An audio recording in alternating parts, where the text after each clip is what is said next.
1. This play is Yuki and the Tsunami, a folktale from Japan. Father, I can't reach the branches of the tree, so I can't hang these flowers. Will you help me?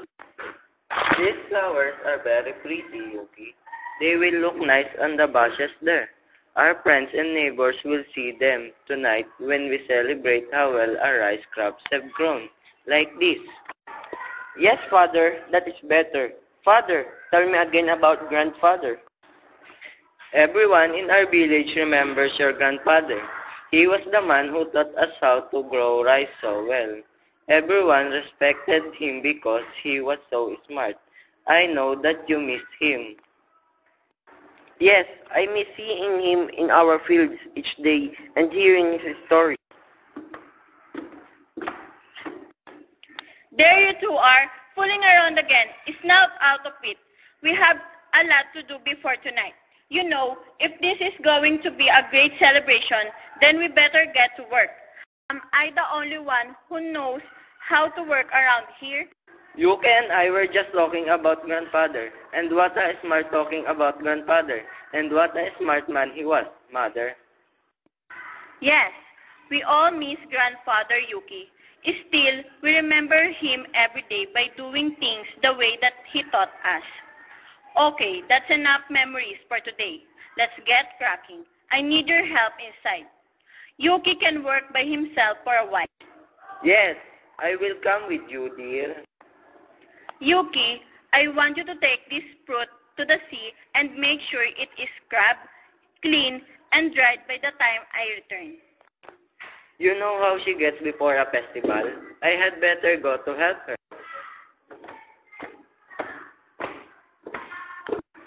What was that? The earth moved.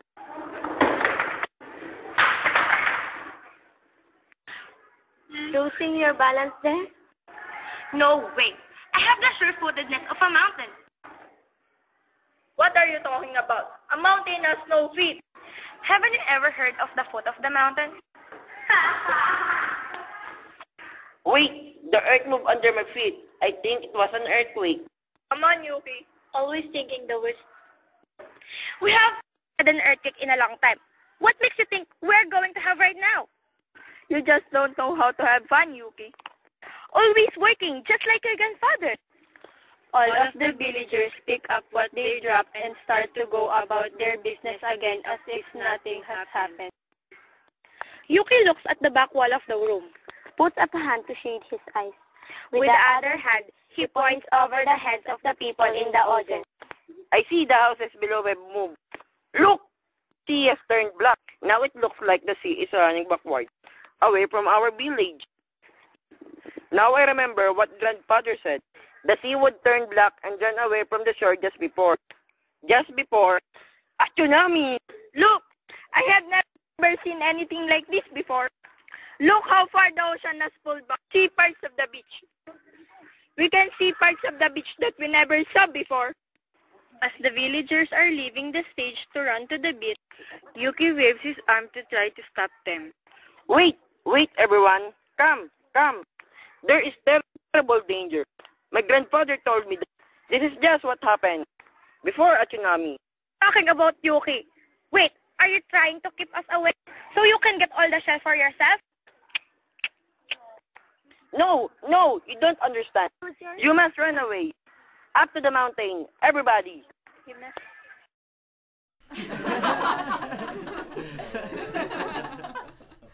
Villagers except the village boy leave the stage laughing to head for the beach.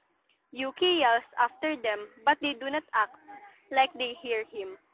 Yuki knows he has to find a way to get the villagers to move up the mountain quickly. He takes a long piece of wood from the fire in front of his home and runs to the side of the stage, pretending to set the rice stalks of fire. While he is doing this, village boy sits down in front of Yuki's house and watches him. Yuki touches the wood with the fire on the end to the rice crop in several places. Then he drops the branch and runs to the front of the stage, facing the audience.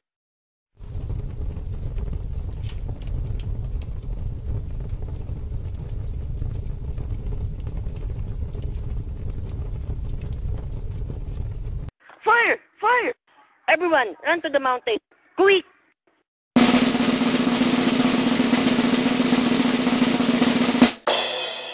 End of Act 1. 2.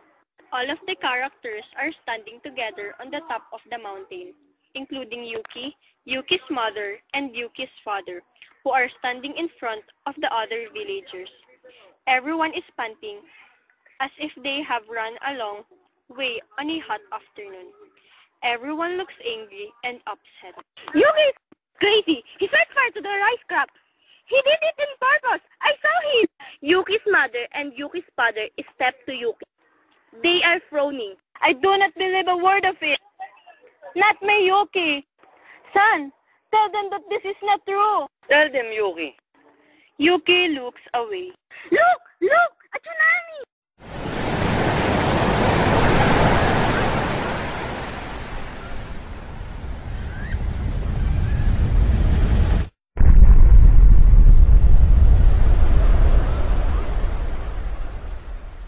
All characters on stage gasp, hug each other, and hide their faces in their hands in fear.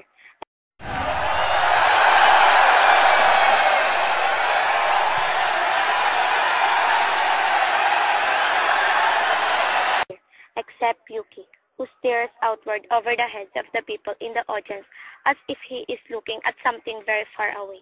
It just so, grandfather. Describe a tsunami. Everything he said would happen came true. First comes the earthquake, then the sea turns black and pulls away from the land. Then the tsunami comes and everything is swept away. Our village is gone. The tsunami took it away like it was never there. I am so sorry that I burned the field. I had to find a way to get everyone to go to the top of the mountain. Yuki, you save us all. Gi, you were right after all, Yuki. It was an earthquake. Okay, maybe we should have listened to what Yuki told us sooner. First villager and second villager look at each other for a moment. Now. Tonight, we were all going to celebrate our rice harvest. But now, we will celebrate that all of us, all 400 of us, are still alive.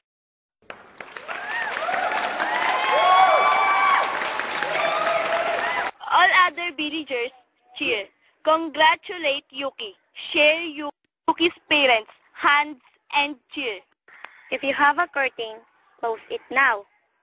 If you don't have a curtain, fade the lights.